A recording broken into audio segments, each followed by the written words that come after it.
Et bonjour à tous, bienvenue à ce rodéo.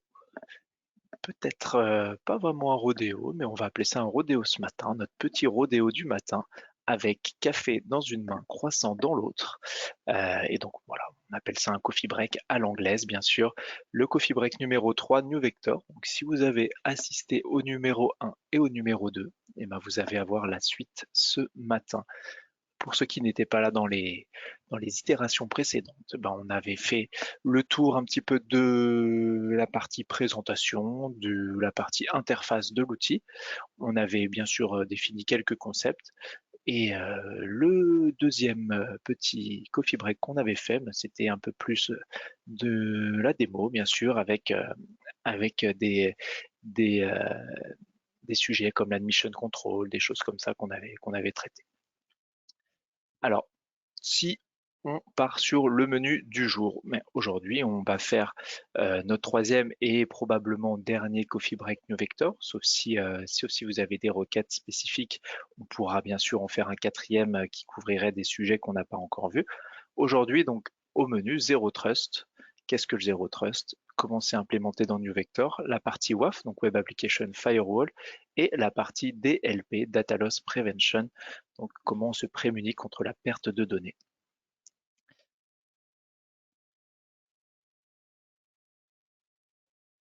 Il clique, mais ça ne passe pas au slide suivant. Voilà.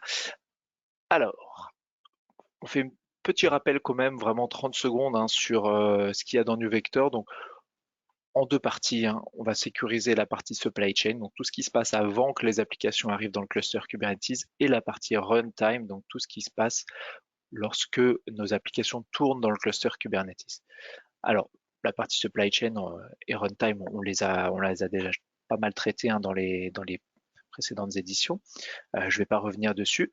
Juste quand on parle de runtime, puisque en fait finalement c'est un petit peu ce qui va nous intéresser aujourd'hui, eh ben, on est capable de scanner voilà, tout ce qui tourne dans le cluster, on est capable de se prémunir contre les attaques réseau, hein, donc une injection SQL, un cross-site scripting, un peu toutes les attaques réseau les plus connues. On est aussi capable de filtrer ce qui va rentrer dans notre cluster avec l'admission control.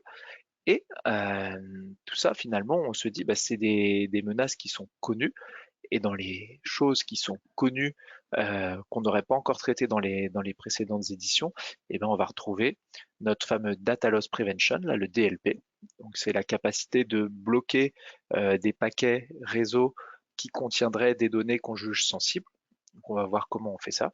Et la partie Web Application Firewall, WAF, qui est la capacité, pareil, de bloquer des trames réseau, des paquets réseau, lorsqu'ils matchent finalement une certaine expression régulière qui correspond à une attaque qu'on a identifiée. Donc en fait, DLP et WAF, hein, ça reste des fonctionnalités qui sont basées sur des attaques qu'on connaît déjà ou des données qu'on connaît déjà. À la différence justement de notre Zero Trust, hein, notre fameux contrôle Zero Trust qui lui va nous permettre de se prémunir contre des données et plutôt des attaques finalement qui ne sont pas connues. Donc voilà, des zero day, des choses comme ça. Et en fait, bah, finalement, cette partie Zero Trust, c'est ce qu'on va traiter en premier aujourd'hui. Comment on fait cet apprentissage automatisé du comportement de nos applications, donc au niveau réseau, au niveau fichier, au niveau process, pour après définir une sorte de liste blanche des choses qui sont autorisées et ben, en miroir de ça, finalement, bloquer tout ce qui n'est pas dans cette liste blanche et tout ce qui ne serait pas le comportement normal de mon application. Voilà, il y aura un petit peu de saupoudrage de Security as Code par-dessus ça, mais globalement, le programme, il est là, hein, Zero Trust, WAF et DLP. Alors, on est sur un petit café croissant, donc vous avez votre petit café, votre petit croissant ou d'autres variantes de tout ça, et vous allez pouvoir en fait assister plutôt à des démos. Hein. C'est vraiment le but de la session d'aujourd'hui. C'est pour ça que je me permettais de dire rodéo, même si c'est pas vraiment un rodéo aujourd'hui, puisque vous ne pratiquez pas, mais on est quand même pas mal dans la pratique. Alors le Zero Trust, eh ben, le Zero Trust finalement, qu'est-ce que c'est? Ben, c'est l'analyse comportementale des applications qui tournent sur le cluster Kubernetes Alors quand on parle d'analyse comportementale, des fois on s'imagine tout de suite de l'intelligence artificielle, du machine learning, des choses compliquées comme ça. Rien de tout ça finalement. On est plutôt sur des concepts assez simples d'apprentissage, on va dire. Voilà, c'est de l'apprentissage de ce qui se passe sur le cluster Kubernetes. Et cet apprentissage, il se passe finalement au niveau des couches 3 et 4 pour la partie réseau, mais aussi jusqu'à la couche 7, donc jusqu'à la couche applicative, où on va pas seulement apprendre que mon application, le pod A il communique avec le pod B sur le port UDP53 par exemple, et on va vraiment dire mon application elle fait du protocole DNS par exemple, et donc en fait si il y a autre chose qui passe par l'UDP53 qui n'est pas du DNS, et bien là on va pouvoir alerter et bloquer. Donc c'est vraiment on reconnaît le comportement des applications au niveau réseau jusqu'à la couche 7, donc jusqu'à la couche applicative. Bien sûr, on va aussi apprendre tout ce qui est processus, fichiers qui sont lancés ou accédés dans les pods qui composent mes applications.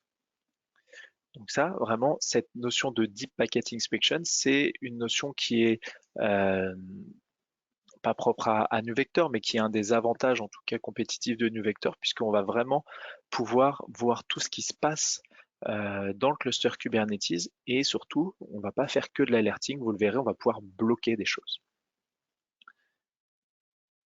Alors, ce Deep Packet Inspection nous permet justement de voir tout et donc de faire cet apprentissage des comportements sur notre cluster, mais de générer aussi automatiquement des politiques de sécurité qu'on va pouvoir exporter, réimporter dans d'autres clusters, notre fameux Security as Code.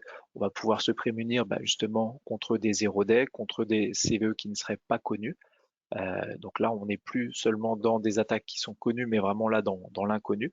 On va pouvoir faire des captures de paquets à la volée. Et puis ce Deep Packet Inspection, il me permet aussi de faire ce fameux Data Loss Prevention, là, le fameux DLP dont on a parlé juste avant. Alors comment ça marche cet apprentissage, ce Zero Trust? Finalement, j'ai un cluster Kubernetes avec des pods qui sont sur des nœuds. Ces pods, ils ont des communications euh, qui s'effectuent entre les différents pods, mais pas seulement, hein, aussi en entrée et en sortie du cluster Kubernetes. Donc entre les pods, on va parler de trafic est-ouest et en entrée-sortie du cluster de trafic nord-sud. Donc en fait, on va déployer des pods et par défaut, on va être dans ce mode Discover, donc qui va identifier le comportement de l'application. Donc on va être dans une sorte de mode apprentissage où je vais apprendre finalement que entre mes pods, j'ai des échanges ici. Et donc ces échanges, on va tout loguer finalement, mais pas seulement euh, comme si on loguait des événements, on va créer une liste blanche des échanges entre mes pods. Après, je vais pouvoir passer dans deux modes. Donc, le premier mode, ce sera le mode monitor, où là, on va alerter en cas d'anomalie. Donc, l'anomalie dans le comportement de mon application, qu'est-ce que c'est? C'est vraiment dire, voilà, mon pod A, d'habitude, il communiquait avec mon pod B, et là, j'ai potentiellement une communication depuis l'extérieur qui arrive qui n'était pas autorisée, que je n'ai jamais vue, ou alors j'ai une communication entre deux pods qui n'avaient jamais communiqué entre eux, ou alors qui n'avaient jamais communiqué de cette manière-là, donc sur tel protocole par exemple. Donc en fait, tout ce qui sort de la liste blanche que j'ai construite précédemment dans le mode Discover, je vais générer une alerte dessus. Donc en mode Monitor, ou le troisième mode qui va être le mode Protect, on n'apprend plus rien, hein. Donc on n'est vraiment plus dans un mode d'apprentissage, on est dans un mode Alerting ou Blocking. Donc voilà, on bloque dans le mode Protect. Et donc, en résumé, hein, en mode Discover, j'apprends. En mode monitor, j'alerte, mais je n'apprends plus. Et en mode protect, je n'apprends plus non plus et je bloque tout comportement anormal de l'application. C'est-à-dire que si j'ai des flux qui viennent de l'extérieur ou des communications entre des pods que je n'avais pas apprises dans le mode Discover, et là, je vais plus seulement alerter, mais je vais alerter et bloquer dans le mode Protect. Ça, c'est très important parce que vous retrouvez souvent des produits qui sont capables de vous générer des beaux dashboards avec plein d'alertes sur ce qui s'est passé. Mais le plus intéressant quand même, c'est de pouvoir bloquer les comportements anormaux, de pouvoir bloquer les éventuelles attaques qui se produisent sur mon cluster. Quand j'ai une alerte, je suis content, mais quand j'ai bloqué, je sais que pour le coup, j'ai pas été compromis. Et donc c'est ça qui est intéressant dans cette notion de zéro trust, c'est qu'on va ne faire confiance qu'au comportement validé de mon application. Alors, allons-y, hein, on a dit qu'on faisait des démos, une petite démo. Euh, donc on va déployer, alors je l'ai déjà déployé hein, pour gagner du temps, mais un petit conteneur Nginx qui est en mode Discover. Alors on va juste aussi parler du Zero Drift et du mode basique, et puis après on va le mettre en mode Monitor, en mode Protect, et puis on va voir comment ça se passe. Hop, mais voilà, donc là je suis dans Rancher, et voilà, là je suis dans New Vector. Donc dans New Vector, si vous avez suivi les éditions précédentes, vous connaissez un petit peu l'interface. Je ne vais pas revenir dessus. Dans Policy Groups, c'est là où je retrouve tous les groupes qui vont contenir mes pods. Et donc, par exemple, là, j'ai mon WordPress qui a été déployé, j'ai mon Nginx pour ma démo. Voilà, j'ai quelques trucs qu'on va utiliser tout au long de notre session. Donc là, j'ai mon Nginx, mon pod Nginx, hein, que je retrouve ici, qui doit être là, voilà, mon Nginx Zero Trust, qui est basé sur une image assez classique. Ce pod-là, finalement, eh ben, on voit qu'il est en mode Discover. J'accède à mon Nginx ici. Hop, ça fonctionne. Et donc, en fait, automatiquement, lui, ce qu'il a fait, c'est qu'il a appris les processus qui étaient lancés dans ce pod. Il a appris les fichiers qui étaient accédés. Donc là, pour le coup, il n'y a pas spécialement de fichiers spécifiques à accéder, mais par contre, il y a déjà des fichiers qu'on suit par défaut et dont on va pouvoir empêcher la modification. Par exemple, le TC password, le TC host, etc. Et puis, on a aussi les règles réseau. Donc là, ce qui s'est passé, quand j'ai accédé à mon Nginx, voilà, j'ai fait du HTTP. Donc, j'ai pas fait du TCP 80, hein, j'ai fait du HTTP. Donc, si quelqu'un essaye de passer autre chose que du HTTP euh, sur le port 80, et ça va pas fonctionner quand on passera dans d'autres modes. Mais voilà, donc là, j'ai les flux réseau, les process et les fichiers. Si on prend l'exemple du process, qui est le plus simple, en fait, là, je suis dans un mode avec ma petite angle qui s'appelle le zéro drift. Donc en fait, finalement, j'apprends pas, même en mode discover, d'autres processus qui seraient ceux lancés et exécutés par défaut dans le conteneur à la première initialisation. Donc là, par exemple, on voit, je sais pas, j'ai cut, mais j'ai pas cat. Voilà. Donc si je vais aller sur mon pod, donc on profite de Rancher qui me permet d'avoir un shell directement sur mon pod. Voilà, donc là je suis dans le pod et donc finalement, si je fais un cat de, je sais pas, etc os release, voilà, mon cat il fonctionne. Par contre, je suis en mode discover, ce qui fait que, hop, si je retourne ici et que je refresh, eh ben, j'ai pas de cat qui a été appris. Parce qu'en fait, je suis dans le mode zéro drift où je ne veux pas apprendre de nouveaux processus. Si je me mets en mode basique, finalement, là en mode basique, je vais revenir sur un comportement normal où je vais apprendre aussi les processus. Et donc allons-y. Hop, c'est parti. On y retourne dans mon pod. Hop, j'exécute un shell. Je fais 4. Je fais COS release. Donc là, ça fonctionne. Et dans New Vector, si tout va bien, hop, peut-être. Est-ce que j'avais mon 4? Hop, est-ce que je suis dans le bon? Nginx. Alors le 4 est peut-être dérivé, voilà, c'était ça l'effet des mots. Il est censé apprendre mon 4. Passons. On va voir juste après, en fait, comment on va bloquer tout ça. Donc Nginx, oh, pardon, est toujours là. Et alors là, voilà, ça y est, l'effet démo.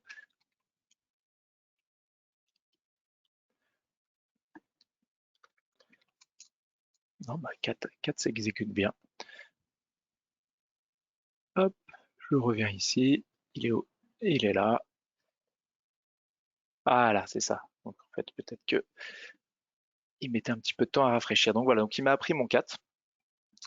Je suis rassuré, parce que finalement, le petit effet démo, c'est sympa, mais pour les autres plutôt. Donc voilà, donc là, il a appris que j'avais le droit d'avoir 4 dans mon conteneur. Donc là, je suis en mode Discover. Hein. Si je passe en mode monitor, hop, que je supprime le droit de faire du cat. Finalement, moi, je n'ai pas envie qu'on puisse faire cat, je supprime cette règle.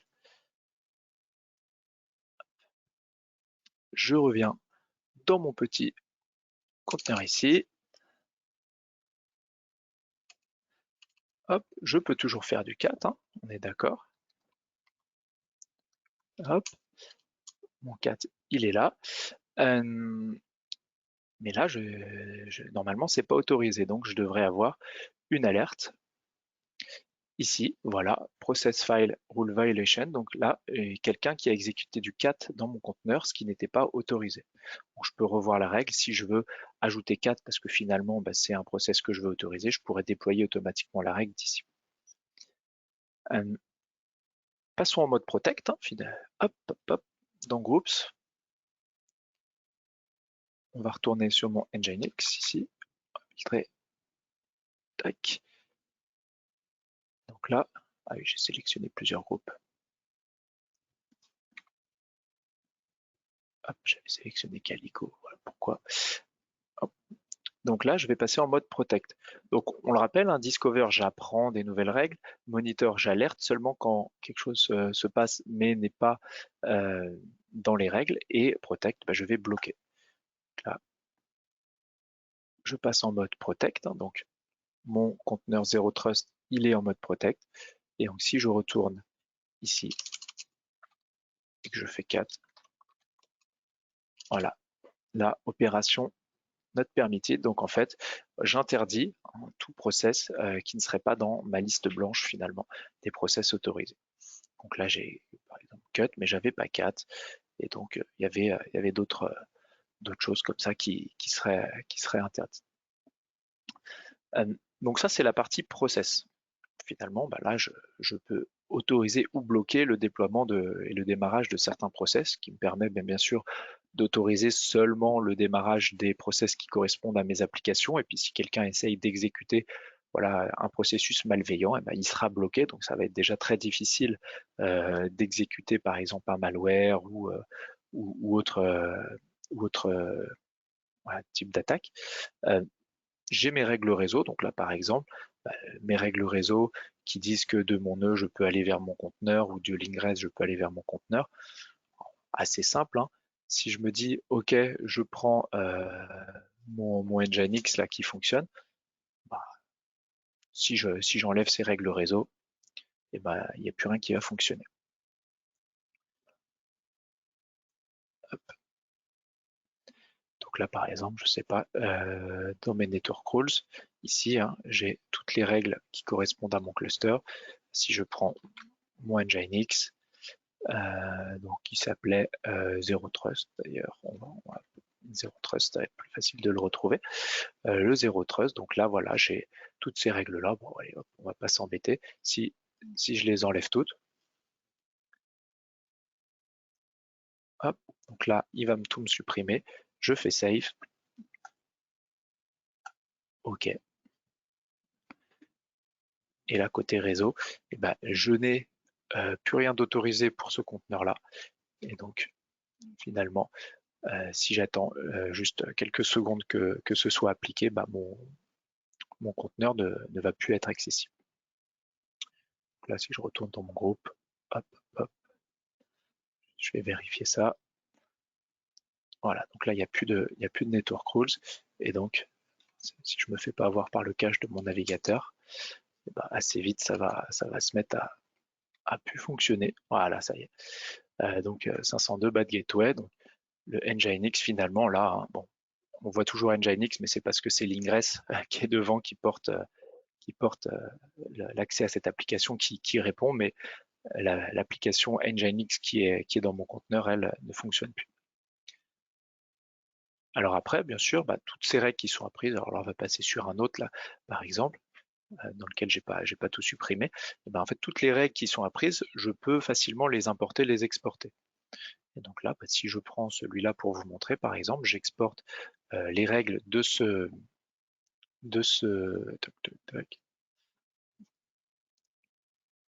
groupe-là.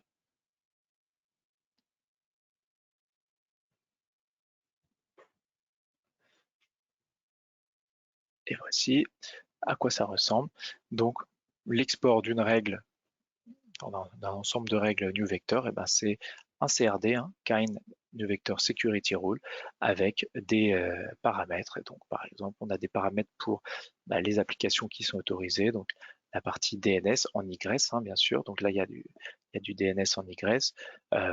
Après, voilà, il y a du MySQL, il y a des choses comme ça. Et donc, on a la même chose pour les fichiers. Quels sont les fichiers autorisés, quelles sont les applications autorisées, etc., etc.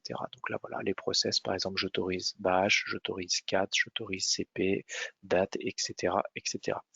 Et donc, en fait, finalement, comme c'est un CRD, assez simplement, je vais pouvoir prendre ce fichier YAML et puis l'appliquer pour pousser des règles que j'aurais apprises sur un autre cluster, par exemple. Et donc, quand je prends mon application WordPress ici, je peux, sur un cluster de test, faire fonctionner mon application, apprendre toutes les règles, process, fichier, réseau, les exporter, puis après les importer dans mon cluster de pré-prod. Et quand je déploie mon WordPress sur ce cluster de pré-prod, j'ai déjà pré-provisionné toute la sécurité. Et je peux déjà être par exemple en mode monitor pour me dire je provisionne l'application, je fais mes tests fonctionnels, et puis si ma recette elle passe sans que j'ai d'alerte spécifique dans mes notifications ici, dans la partie sécurité, je vais pouvoir valider tout ça. Donc là, on voit que j'ai eu des erreurs aussi et des alertes sur cette partie réseau. Quand j'ai voulu accéder à mon application, j'ai eu des règles réseau qui ne sont pas passées. Donc par exemple, voilà, le TCP 80 pour Nginx n'était pas autorisé. Pareil pour ces différentes règles. Donc là, c'est la partie Zero Trust. N'hésitez pas s'il y a des questions là-dessus. Je vais avancer un petit peu. Voilà. Donc, ce qu'on a vu, c'est qu'en mode Discover, on avait la possibilité d'avoir une option Zero Drift qui permet de ne pas apprendre de nouveaux process, donc d'être bien dans le mode découverte pour tout ce qui est réseau, par exemple, mais ne pas apprendre de nouveaux process. On peut retourner en mode basique également pour apprendre en même temps les process et les flux réseau. Dès qu'on passe en mode monitor, on reçoit des alertes sur tout ce qui sort du cadre de ce que j'ai déjà appris, et en mode protect, on va pouvoir bloquer. Bloquer, c'est très important parce que du coup, même si mes conteneurs ils sont tout troués et qu'il y a plein de failles, déjà en limitant complètement cette partie échange réseau qu'à des choses qui sont déjà connues et validées. Pareil pour les process, pareil pour les fichiers, on va limiter fortement, très fortement la possibilité de se prendre un 0-day. Et puis bien sûr, tout ça c'est exportable, importable, donc on peut faire de la security as code puisque c'est au format CRD, c'est natif Kubernetes. Web Application Firewall. Donc finalement, là, on revient sur des attaques un peu connues et on va prendre l'exemple pour la Web Application Firewall d'une attaque Log4j, donc du Log4Shell. Et on va se baser sur mon petit WordPress là que vous avez vu qui est déployé. Donc ce WordPress, lui, il est déployé, il est en mode protect, donc là, on n'apprend plus rien. Par contre, la partie WAF, elle n'est pas configurée. Alors si on se prend, hop, je vous remontre cette partie-là. Tac, voilà.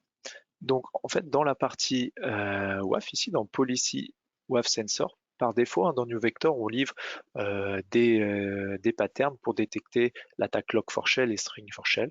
Donc, un pattern, c'est quoi? C'est une expression régulière qui va chercher là, ici, dans le header des paquets, un certain pattern qui correspond à une attaque Log4Shell. On peut bien sûr en ajouter d'autres si on a d'autres attaques à détecter qui ne seraient pas détectées automatiquement par New Vector. Cette partie WAF finalement, où est-ce qu'elle s'applique? Toujours pareil, au niveau du groupe, donc on va pouvoir mettre cette petite sonde pour un groupe de conteneurs en particulier, pour des groupes plus larges. Par exemple, on pourrait créer des groupes qui correspondent à tout un namespace ou à des choses un petit peu plus larges. Si on prend mon WordPress qui est ici, là, qui est déployé, voilà, je vous le montre, il est là, mon petit WordPress. Ce WordPress-là, côté WAF ici, la partie WAF est activée, mais j'ai aucun sensor dessus. Hop. Alors, on va se prendre, voilà, la petite anti-sèche avec l'attaque ici pour du Log4Shell. On va se prendre une console ici. Voilà, j'ai bien les nœuds de mon cluster Kubernetes, super. Donc, je vais faire l'attaque. Hop, je colle tout ça. Donc là, mon application, c'était cette URL. Et donc là, on voit que la requête, elle passe. J'ai pas de souci, rien n'est bloqué, puisque dans les règles que j'ai ici, hein, dans mon conteneur, hop, si on va dans les network rules, et ben j'ai bien la partie HTTP qui est autorisée. Donc finalement, là, je fais juste une requête HTTP, un post avec voilà, un header qui correspond à mon attaque, hein, mais sinon, il n'y a rien de particulier qui ferait que en mode protect, je bloquerais, puisque finalement, c'est du protocole, c'est du standard pour mon application. Par contre, là, je veux valider un Web Application Firewall, les headers de l'application pour m'assurer qu'il n'y a pas l'attaque Log4j dedans, Log4Shell. Et donc, dans WAF, je vais pouvoir configurer et appliquer cette sonde à ces conteneurs-là. Voilà, donc là, c'est appliqué. Donc maintenant, j'ai la sonde qui est appliquée sur cette partie WordPress. Et si je répète mon attaque, voilà, on voit que là, ça ne répond plus, et que le paquet, en fait, le header qui contient l'attaque est bloqué puisqu'il a été détecté par cette sonde-là. Donc comment on voit ça? Pareil, hein, dans la partie notification Security Events, voilà, on voit que là, il y a quelques secondes, il a détecté une attaque à ce niveau-là par ce sensor. Ce qui est toujours intéressant aussi dans NewVector, c'est comme on voit tout le trafic réseau qui passe, on peut voir les paquets de l'attaque. Et donc là, j'ai un PCAP que je peux télécharger qui correspond à l'attaque Log4j que je viens de me prendre. Hop. Donc ce qu'on a vu, c'est que on a activé la sonde, ça a été bloqué, c'est visible dans les événements de sécurité. Et ce que je ne vous ai pas montré, c'est ce qui est assez intéressant aussi dans Network Activity ici. J'ai toute la vue de ce qui se passe sur mon cluster, hein. Donc là, voilà, les flux entre les pods, etc. Et donc si je filtre, par exemple, dans mon namespace, là, New Vector Demo, là où il y a mon WordPress, hop, et que je trouve mon WordPress ici, voilà. Et là, voilà, par exemple, là, la ligne, elle est en rouge parce que j'ai eu une attaque dessus. Et donc, je peux cliquer sur la ligne ici et je vois que là, j'ai eu euh, une attaque détectée à ce niveau-là. Après, si je veux clear les règles, je peux, ou revoir, etc. Je peux faire des choses un peu plus évoluées. Donc ça, en fait, finalement, c'est rendu possible par la capacité de NewVector de voir tout le trafic réseau qui passe et de l'analyser. Le Data Loss Prevention, hein, le DLP, c'est le même principe. Et donc le DLP, qu'est-ce que c'est? On retourne dans l'interface, je vais vous le montrer. Le DLP, Policy DLP, ça marche comme le WAF. J'ai des patterns qui vont matcher, voilà, désolé pour les anglicismes, qui vont correspondre à des données qu'on retrouve dans les paquets. Donc là, pour le coup, c'est dans le body. On l'a vu tout à l'heure pour le WAF, c'était dans le header, hein. On peut voir un petit peu toutes les parties du paquet. Et par défaut, nous, on vous livre deux patterns. Voilà, un pour détecter les numéros de carte de crédit et un pour détecter les numéros de sécurité sociaux américains. Voilà. J'ai un collègue qui a fait une petite règle pour les numéros français. Mais globalement, hein, ce que vous allez faire, c'est que vous allez identifier les informations qui sont sensibles et qui peuvent être identifiées de cette manière-là. Et vous allez pouvoir créer des sondes pour identifier quand ces données se baladent en clair et puis pour les bloquer. Donc là, on va prendre l'exemple de la sonde numéro de carte de crédit, hein, qui est assez parlante. Cette sonde numéro carte de crédit, comment on va l'appliquer? C'est toujours pareil, hein. On va aller dans notre application. Donc là, pour le coup, hop, j'ai déployé notre application qui s'appelle Guestbook. Et sur cette application, alors, comme il y avait WAF, il y a DLP. Et donc, on voit qu'il y a pour le moment rien qui est activé côté DLP. Donc, j'ai aucune sonde. Sur cette partie-là, qu'est-ce qu'on va vous montrer? Hop, je reviens ici. On va prendre l'application Deskbook qui pour le coup elle est en mode Discover. Voilà.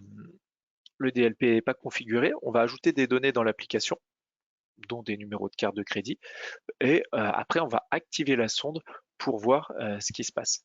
Alors, premièrement, quand on activera la sonde, comme on est en mode Discover, il ne va pas y avoir de choses de bloquées, mais par contre, on va avoir quand même des notifications.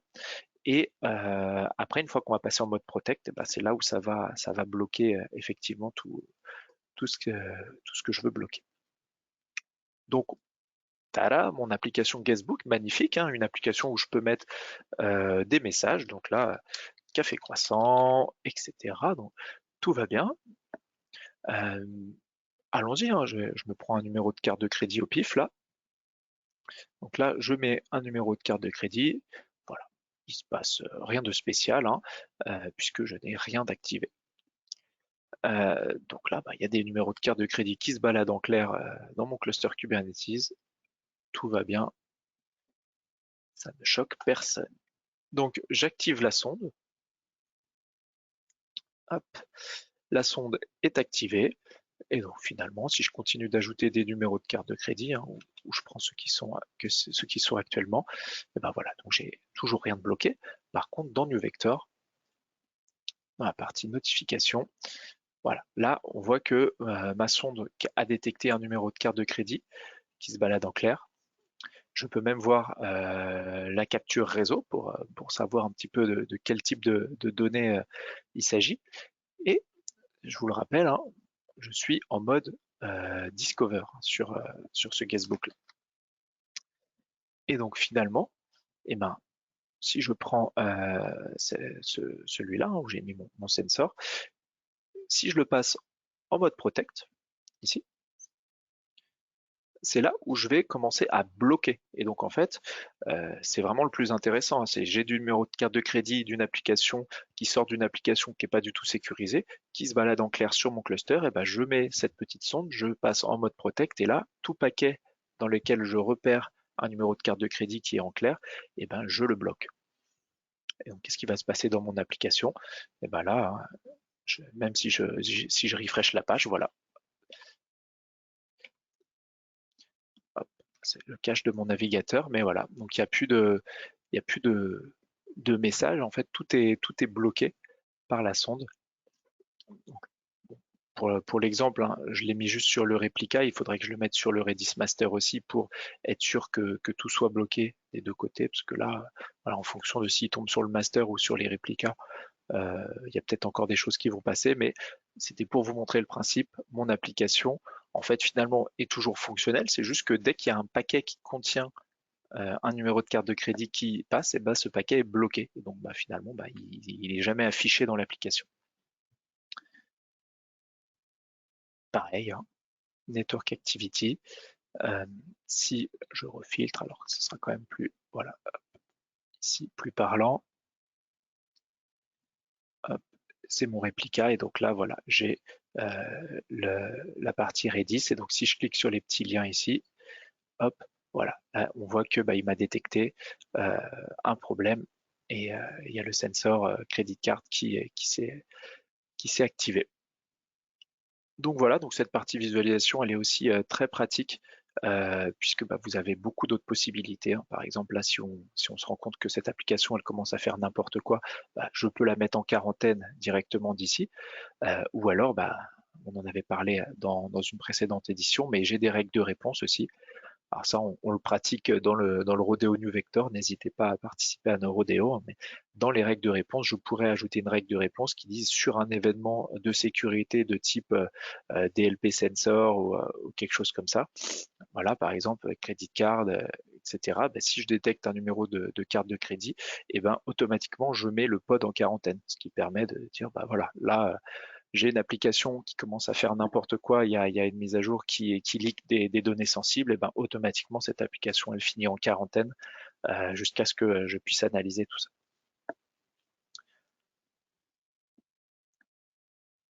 Et on arrive au bout de notre café croissant. Je ne vais pas vous prendre plus de temps. Alors je regarde, je crois qu'il y a juste une ou deux questions. Est-ce qu'il y a un provider Terraform pour provisionner les règles et les modes? Alors il n'y a pas provider Terraform. Ah, dommage, Martin a quitté. J'ai peut-être eu quelques minutes en trop.